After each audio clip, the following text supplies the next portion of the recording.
Good morning, everyone. It's Ben Buckner and Dan Bossy with Ag Resource Company. It's Thursday, August 28th, and we've got grain markets doing very little, a little bit weaker this morning, and kind of prevailing trends continue.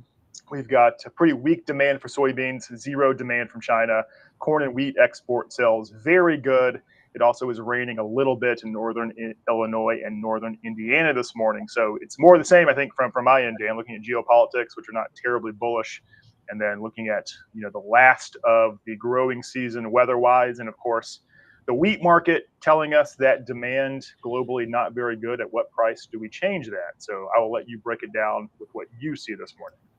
I think you're right, Ben. As you think about the wheat market, I think the message we all have to look at is what is it telling us? U.S. wheat sales have been very good, but the world market has declined because of additional production. And I think world corn supplies and situation is very similar in that the major exporters have about 70 million metric tons more to sell this year versus last year.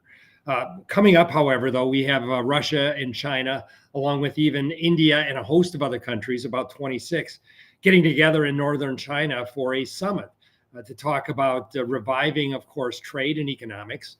This will be very interesting to watch. I think the U.S. government is closely paying attention to this, particularly with the U.S.-China trade negotiations still trying to find a way forward.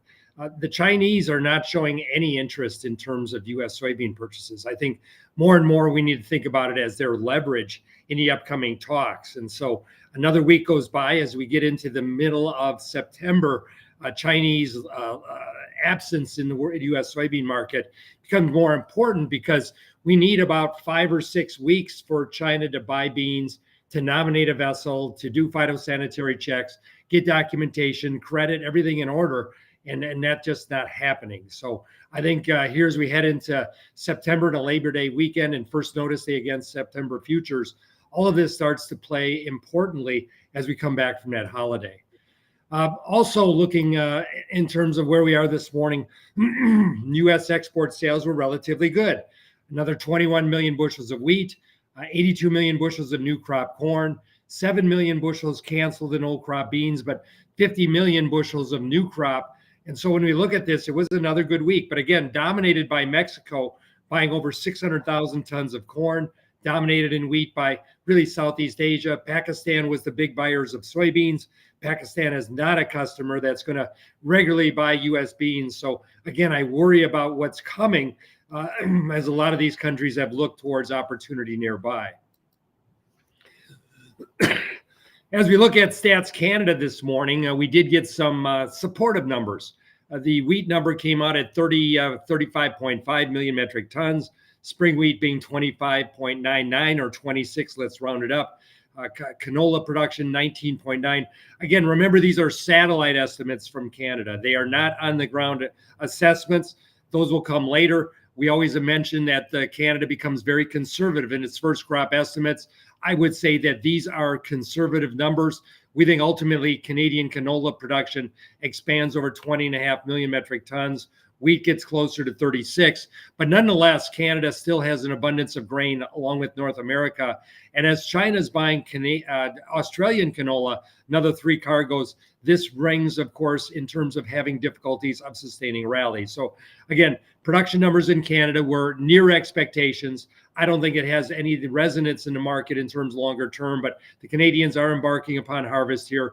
Weather looks good and they have big crops to bring home. I think that is a key in terms of cash markets that are looking at China being absent because of a 77% base a tariff level on Canadian imports of canola. When you look at the soybean sales to non-Chinese destinations, they are up, but marginally so from last year. So when we look at the importance of China coming forward, it's going to be large, Ben. So when I think about where we are in soybean exports and sales for new crop position, we need to see our Chinese friends come to the marketplace, or we're going to start to have difficulty in terms of keeping up with last year and USDA estimates. So this is a chart showing you where non-Chinese destinations are in terms of sales in the middle of August. We would like to see this number be far stronger. Of course, the Brazilian soybean price today for Southeast Asia is about 60 cents to the advantage of the United States. So the U.S. Gulf or the PNW is in play, yet we're not seeing the kind of demand we would like to. As I said earlier, Pakistan is a nice buyer of U.S. soybeans, but again, not something that's probably sustainable. Lastly, we'll finish up here looking at U.S. weather. Still cool across the central U.S. This helps, of course, band-aid the lack of moisture, which has been ongoing now for about 2.5 weeks. We did have some showers across Iowa, Wisconsin, northern Indiana, and northern Illinois this morning. But again, the drought monitor on your left is showing that increasingly we're starting to see dry soil moisture conditions in places like Arkansas, Tennessee, southern Missouri, stretching up the Ohio River. And so this needs to be carefully watched. There is some rain in the forecast for the middle or end of next week. This would be for the eastern Corn Belt. I think it'll be important that it falls. A trough moves through the area, but the cooler than normal temperatures will help us get to that position, Ben. So overall, I don't see anything here heading into a long 3-day U.S. weekend that's going to jostle the markets out of their sideways to lower trends. I think that's what we're looking at, and really nothing here from sales or the Stats Canada data that would change any of that. Yeah, not a lot new to sink your teeth into. And I think to your point, there is this kind of phenomenon that stats can almost all the time underestimate crops in August and September, though we won't know the details until their next official report in December. Otherwise, I think the soybean market needs demand in the U.S. That's a fact. The world wheat market needs to find, increased demand, increased importer coverage on a forward basis, and we haven't seen that happen yet. So again, we think the trend is your friend. We'll debate U.S. weather for a little bit, of course, but in the long run, it is world demand for crops that matters most. As always, all the best in the market today. We'll be back tomorrow with all the information you need. Thanks.